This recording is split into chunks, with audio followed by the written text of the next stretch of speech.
So hello everyone, next lecture start करते हैं। ये इसमें 3 फेज़ कंस्ट्रक्शन के बारे में है। ट्रांसफार्मर आपने पढ़ा हुआ है, 3 फेज़ के बारे में आप जानते होंगे, जहाँ तक 3rd सेमेस्टर में आपने पढ़ा होगा इसके बारे में।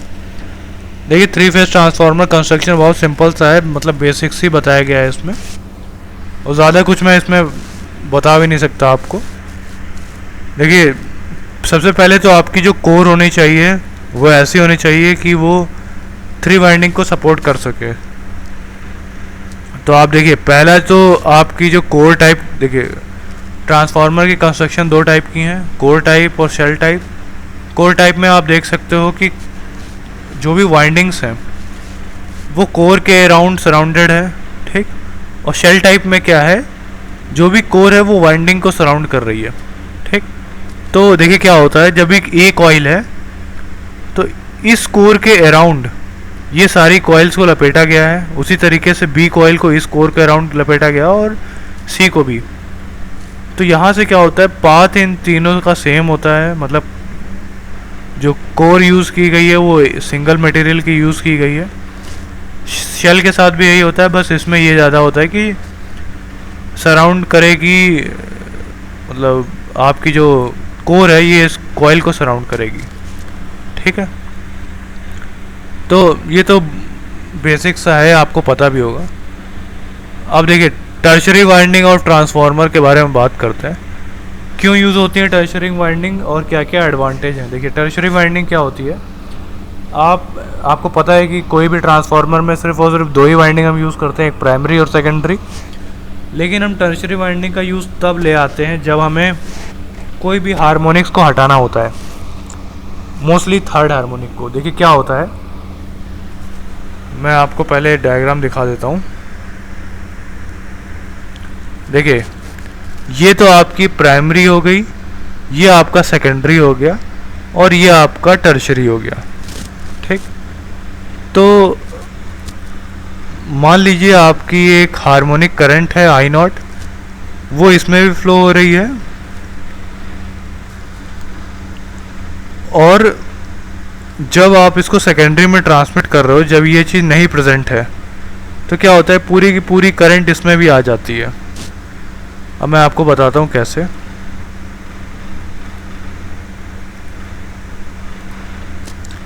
देखिए अभी तक आपने पावर सिस्टम में उतना डेप्थ में नहीं पढ़ा है, तो आपको ज़ीरो सीक्वेंस के बारे में नहीं पता होगा, लेकिन मैं थोड़ा सा आइडिया आपको दे देता हूँ। ज़ीरो सीक्वेंस करंट क्या होती है, ये हमेशा एक ग्राउंड पाथ में ही फ्लो होती है, ठीक। मतलब इसको ग्राउंड हमेशा चाहिए ही चाहिए, नहीं तो ये फ्लो नहीं हो सकती। अब अगर आप अपना डायग्राम देखो तो इनमें ग्राउंडिंग दिखाई नहीं गई है, लेकिन अगर I0 यानी कि ज़ीरो सीक्वेंस करंट को अगर फ्लो होना है तो वो इसमें फ्लो हो सकती है अगर ग्राउंड प्रेजेंट है, लेकिन वो स्टार कनेक्शन में, सॉरी डेल्टा कनेक्शन में नहीं हो सकती, क्योंकि इसमें आप कहीं भी ग्राउंड नहीं दे सकते हो, ठीक। तो मैं इसका एक डायग्राम बना के आपको दिखाता हूँ। मान लीजिए ये आपका स्टार वाइंडिंग है, ठीक, और इसमें आपने एक न्यूट्रल पॉइंट में एक ग्राउंड कनेक्ट किया हुआ है, ठीक। तो जो भी आपकी करंट I0 होगी, I0 जो होती है वो ज़ीरो सीक्वेंस होती है। देखिए कोई भी करंट I है, आप I को 3 हिस्सों में लिख सकते हो, एक तो पॉजिटिव सीक्वेंस, एक निगेटिव सीक्वेंस और दूसरा आपका ज़ीरो सीक्वेंस, ठीक। तो अभी हम कंसंट्रेट कर रहे हैं ज़ीरो सीक्वेंस पे।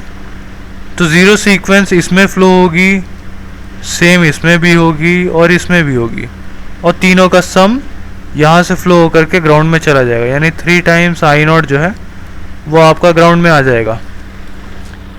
लेकिन डेल्टा के केस में ऐसा नहीं होता है। अगर मैं एक डेल्टा वाइंडिंग बनाऊं तो ये तो इसके पॉइंट्स हो गए, कनेक्शन पॉइंट्स, और इन कनेक्शन पॉइंट्स में से आपकी फेस करंट आ रही होगी। मान लीजिए यहाँ से आपकी IA आ रही है, यहाँ से आपकी IC आ रही है, और यहाँ से आपकी IB आ रही है, ठीक। तो अब इसमें कहीं भी चांस नहीं है कि जो आपकी आई नॉट है, जैसे कि यहाँ पे आई नॉट जो था वो लाइन में भी फ्लो हो रहा था, लेकिन यहाँ पे लाइन में नहीं फ्लो हो सकता। आई नॉट क्या होगा, वो बेचारा इसी में सर्कुलेट होता रहेगा। ठीक, यानी कि आई नॉट जो इतना इसमें था उतना ही इसमें भी होगा, उतना ही इसमें भी होगा, और ये लाइन में नहीं जा पाएगा। तो इसी का हम फ़ायदा उठाते हैं। हम क्या करते हैं, इसमें होती है वो सारी करंट इसमें फंस के रह जाती है, ज़ीरो सीक्वेंस करंट, और इसमें नहीं आ पाती है। ठीक, तो उससे क्या होता है कि आप में जो भी मतलब वोल्टेज में या फिर करंट में वेरिएशन आ रहा होगा, उस चीज़ को आप अवॉइड कर सकते हो बड़ी आसानी से। सो आई होप आप लोगों को ये चीज़ समझ में आ गई होगी हम टर्शरी वाइंडिंग का क्यों यूज़ करते हैं। अभी देखिए, ज़्यादा चीज़ें आपको नहीं पता है कि पॉजिटिव नेगेटिव ज़ीरो सीक्वेंस क्या होता है, कोई बात नहीं, आप इतना ही जान लीजिए टर्शरी वाइंडिंग का हम ज़ीरो सीक्वेंस करंट को हटाने के लिए यूज़ करते हैं, जिससे हमारा ओवरऑल हार्मोनिक्स भी हट जाता है। ठीक, तो बस आज के लिए इतना ही रखते हैं, ज़्यादा होगा तो आगे देखा जाएगा। Thank you everyone.